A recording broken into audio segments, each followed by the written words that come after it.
Q into S1 is equal to S2, यानी कि एक रैशनल नंबर को अगर हम मल्टीप्लाई करेंगे दूसरे इर्रेशनल नंबर से तो हमेशा इर्रेशनल नंबर आएगा। अगर S1 बाई Q करेंगे, मतलब कि अगर देखो बेटा ये दो अलग तरह के नंबर है, अगर किसी इर्रेशनल नंबर को रैशनल नंबर से डिवाइड करेंगे तो एक इर्रेशनल नंबर हमेशा मिलेगा, और इसका उल्टा अगर किसी रैशनल नंबर को इर्रेशनल नंबर से डिवाइड करेंगे तो हमेशा हमको इर्रेशनल नंबर मिलेगा। 11th क्वेश्चन, इर्रेशनल नंबर की पावर अगर रैशनल नंबर हम लगाते हैं तो हमेशा इर्रेशनल नंबर आएगा।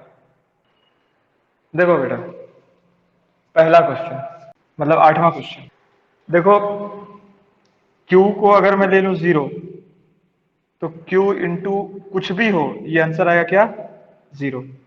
ठीक है, ये इर्रेशनल नहीं है, नॉट इर्रेशनल। बाकी सारा एग्जाम्पल तुम्हारा ठीक है, 0 पे आके इसकी कहानी खत्म हो जाएगी, बाकी सारा एग्जाम्पल इसको सपोर्ट करेगा, तो इसलिए आ गया फॉल्स। क्वेश्चन नंबर 9 कि S1 by Q is equal to S2। कोई भी इरेशनल नंबर हम लेते हैं और नीचे ले लेते हैं 0, तो S1 by 0 is undefined, anything by 0 is undefined. क्यों? क्योंकि S1 बाई 0 को मैं लिख सकता हूं S1 इंटू 1 बाई 0, तो अनडिफाइंड है। तो जब अनडिफाइंड है तो एक एग्जाम्पल मिल गया जिसने तबाह कर दिया इसको, तो ये भी हो गया। जीरो वाली चीज तुम लोग जो है भूल जाते हो, रैशनल नंबर है तो 0 तो लोगे ना, एक बार ट्राई तो करोगे ना 0 पे। देखो बेटा दो ही चीज है, पॉजिटिव 0 या नेगेटिव, ठीक है ना। तो एक बार 0 पे देख लिया, एक बार पॉजिटिव पे देख लिया, नेगेटिव पे देख लिया, फर्क क्या पड़ता है। तो 0 पे देखते क्यों नहीं हो, 0 पे देखना चाहिए हमेशा। 10th, Q by S1 is equal to S2। देखो यहां क्या हो गया कि यहां 0 डिवीजन एरर ना होगा। क्यों ना होगा? क्योंकि डिनोमिनेटर क्या है, इर्रेशनल है। इर्रेशनल का मतलब नॉट इक्वल टू 0, तो 0 डिवीजन एरर नहीं होगा। तो क्या ये ट्रू हो गया? नहीं। क्यों? 0 पे हम फिर चेक करेंगे, क्यू को अगर मैं 0 ले लूं तो 0 बाई S1 मेरा हमेशा क्या आएगा, 0। तबाह कर दिया इसने, तो 0 आ जाएगा, जो कि कैसा नंबर है, नॉट इर्रेशनल। तो इसके वजह से ये भी क्या हो गया, फॉल्स। ठीक है, अगर if Q is equal to 0, देखो बाकी सारी चीज ठीक है, क्यू की जगह तुम 2/3 भी रख सकते हो, -2/3 भी रख सकते हो, तुमको मालूम है। किसी को अगर ये नहीं मालूम है तो अगर √2 की पावर अगर -1 लिखा हुआ है तो इसका मतलब है ये 1/√2 है, ठीक है ना। माइनस पावर का मतलब होता है 1 बटे में ले जाते हैं, या अगर -3 यहाँ पे लिखा हुआ रहता।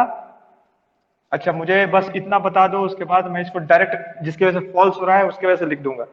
ये √2 की पावर -2/3 को मैं लिख रहा हूं 1/√2 की पावर 2/3। यहां तक बात समझ में आई? इसके आगे एक और चीज लिख रहा हूं, √2 को मैं लिख सकता हूं 2 की पावर हाफ की पावर 2/3, और ये 1 के नीचे है, ये 2 और ये 2 कैंसिल होगा क्योंकि पावर की पावर मल्टीप्लाई हो जाता है, तो 1/2 की पावर 1/3। ये बात समझ में आई? ये जो मैंने इस बॉक्स में लिखा उतना तुम छोड़ो, √2 की पावर 2/3 को मैंने लिखा 2 की पावर हाफ की पावर 2/3, पावर की पावर मल्टीप्लाई हो जाती है तो 1/2 इंटू 2/3 कट कुट के 1/3 आता है, तो घुमा फिरा के 2 पे क्या रह गया, 1/3 रह गया, और ये सब डिनोमिनेटर में था तो डिनोमिनेटर में रह गया। तो बात समझ में आ गई ना यहां तक?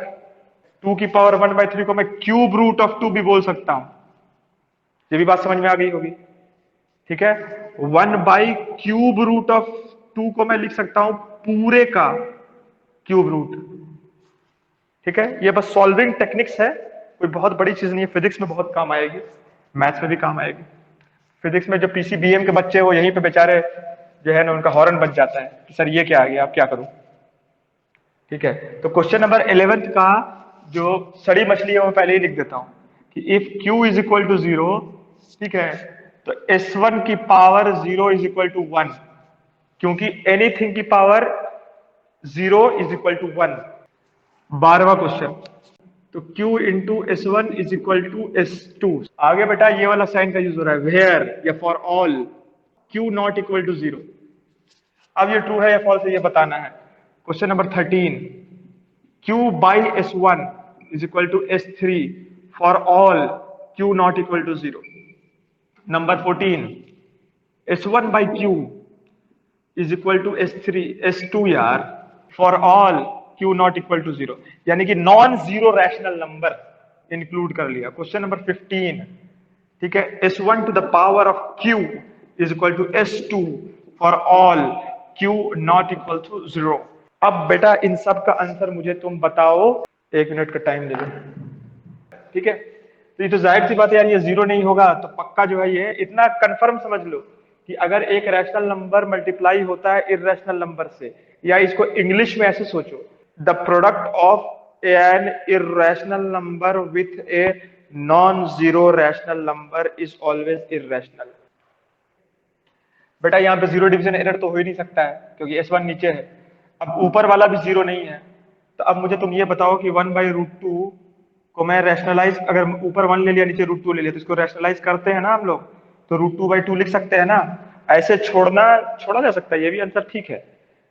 तुम अगर ध्यान दो तो sin 45 cos 45 1/√2 ही लिखा हुआ रहता है, लेकिन थोड़ा सा हम रैशनलाइज करके √2/2 इसको लिख देते हैं, मजा थोड़ा ज्यादा आता है उसमें, ठीक है।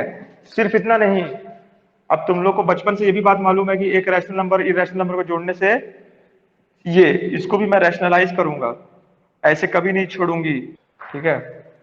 तो 2 माइनस √3 ऊपर, और सबको मालूम है a² - b² यानी कि 4 - 3, it is said to be what 2 minus √3।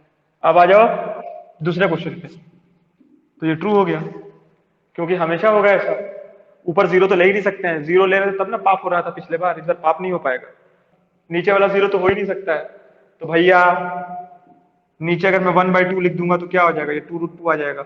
नीचे अगर -3/2 लिख दूंगा तो क्या आ जाएगा, 2/3 माइनस ऊपर, यानी कि तुम कुछ भी करोगे तो √2 तो रहबे करेगा ना भाई, उसी के साथ ना कुछ मल्टीप्लाई होगा। हम देखो इतने बड़े हो चुके हैं कि हम ये जानते हैं कि 17 को 5 से डिवाइड करने का मतलब है 17 को 1/5 से मल्टीप्लाई करना, सिंपल। तो उसी तरह से √17 को डिवाइड करने का मतलब है कि √17 को 1/5 से मल्टीप्लाई करना। तो डिवाइड करो चाहे मल्टीप्लाई करो, इतना फर्क नहीं पड़ता है, बस जीरो डिवीजन एरर नहीं आना चाहिए। तो ये भी बाटी क्या हो गया, ट्रू। 1 की पावर 0 जो है ये मेरा 1 आ जाएगा, ये आपको मालूम है। अब तुम देख लो बेटा, √2 इसकी पावर अगर मैं 0 डाल दूं तो 1 आ जाएगा, 0 डाल नहीं सकते, 1 डाल देंगे तो √2 आ जाएगा, लड़के लोग पूरा खुश। लेकिन बेटा अगर √2 की पावर में 2 डाल दूं तो बेटा ये 2 नहीं आ जाएगा, √2 का स्क्वायर करने पे 2 आ जाएगा। इसने मामला गड़बड़ा दिया, ठीक है, इसने मामला गड़बड़ा दिया। √2 की पावर 1 √2 आता है, √2 की पावर 3 2 की पावर हाफ की पावर 3 यानी कि 2 की पावर 3/2 आता है। तो ये भी इररेशनल है, इसको मैं 2√2 भी कह सकता हूं, क्यों, 2 1 + 1/2 यानी कि 2 × √2 यानी कि 2√2 सटा के ये भी कह सकता हूं, ठीक है। तो ये सब इररेशनल नंबर से, लेकिन यहाँ पे देखो अगर पावर 2 ले लूं या पावर 4 ले लूं तो ये 4 आ जाएगा, ठीक है ना। तो इसका एक एग्जांपल 15 का बिल्कुल आंख खोल के देख लो कि अगर मैं √3 की पावर 4 लेता हूं तो 9 आ जाएगा, ठीक है। अगर मैं क्यूब रूट की पावर 6 ले लूं तो ये आ जाएगा 2 की पावर 6/3 यानी कि 2² = 4। अगर मैं √2 को सिंपल स्क्वायर कर दूं, क्योंकि बाटी ये रैशनल नंबर में ले सकता हूं, तो फिर आ जाएगा ये 2। लास्ट वाले पे लिख देते हैं फॉल्स, और उसका रीजन दे देते हैं ये और ये और ये।